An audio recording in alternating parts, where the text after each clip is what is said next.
गणगणगणात बोलते. पूनम्स कुकिंग टेल्समध्ये सगळ्यांचे खूप स्वागत आहे. आज आपण अगदी 10 मिनिटात बनणारी झणझणीत लसणाची ओली चटणी बनवणार आहोत. खाल्ल्याबरोबर एकदम तोंडाला चव येणारी. त्यासाठी आपल्याला लागणार आहे 1 कटोरी लसण, 1 कटोरीला थोडं कमी लाल तिखट, 1 कटोरी तेल, मीठ आवश्यकतानुसार, जिरा पावडर आवश्यकतानुसार आणि हिंग. ही चटणी आपल्याला खलबत्त्यामध्ये करून घ्यायची आहे. खलबत्त्यामध्ये सर्वप्रथम आपण 1 वाटी लसण घ्यायचं आहे. लसूण आपल्याला चांगला ठेचून घ्यायचा आहे खलबत्त्याने. पूर्ण लसूण पाणी सुटेपर्यंत ठेचून घ्यायचं आहे. ही प्रोसेस तुम्ही मिक्सरला पण करू शकता, स्टेप बाय स्टेप.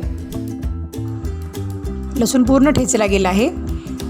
यामध्ये आपल्याला आता अर्धा चमचा जिरा पावडर घालायची आहे आणि 1 चमचा मीठ घालायचं आहे. मीठ आपल्या आवडीनुसार कमी जास्त करू शकतो. मीठ आणि जिरा पावडर टाकल्यानंतर पुन्हा याला चांगलं ठेचून घ्यायचं आहे, एकजीव करायचं आहे. त्यानंतर आपण यामध्ये लाल तिखट घालूया.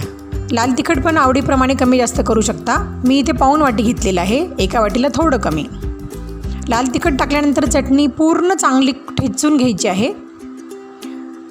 नंतर यामध्ये आपल्याला थोडं थोडं पाणी ॲड करत रगडून घ्यायची आहे चटणी. चटणी रगडायला आपल्याला 10 मिनिट पूर्ण लागतात. थोडं थोडं पाणी ॲड करत करत खलबत्ता असा घासायचा आहे चटणीला धरून, म्हणजे रगडला जाते.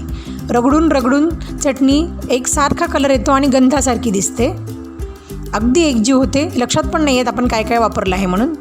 अशा प्रकारे रगडून रगडून एकजीव चटणी तयार होते. आपल्याला इथं 1 ते सव्वा वाटी पाणी लागलेलं आहे चटणी तयार करायला. आता आपण कढई गरम करून त्यामध्ये 1 वाटी तेल टाकूया आणि थोडंसं हिंग टाकूया. हिंगामुळे आपल्याला ह्या चटणीचा पोटाला काही त्रास नाही होणार. आता आपण ही जी लिक्विड चटणी आहे ती या तेलामध्ये टाकून चांगली परतून घ्यायची आहे. तेल सुटेपर्यंत याला 3 ते 4 मिनिट आपल्याला चांगली शिजवून घ्यायची आहे. पूर्ण तेल वरती येईल. झणझणीत अशी आपली ही चटणी तयार होईल. ही चटणी तुम्ही भाकरीसोबत खाऊ शकता, पराठ्यांसोबत खाऊ शकता, पिकनिकला गेले तर तिथं पण सोबत नेऊ शकता. आणि ही चटणी फ्रीजमध्ये जवळजवळ 8 दिवस चांगली राहील. अशा प्रकारे आपली ही झणझणीत लसणाची चटणी तयार आहे.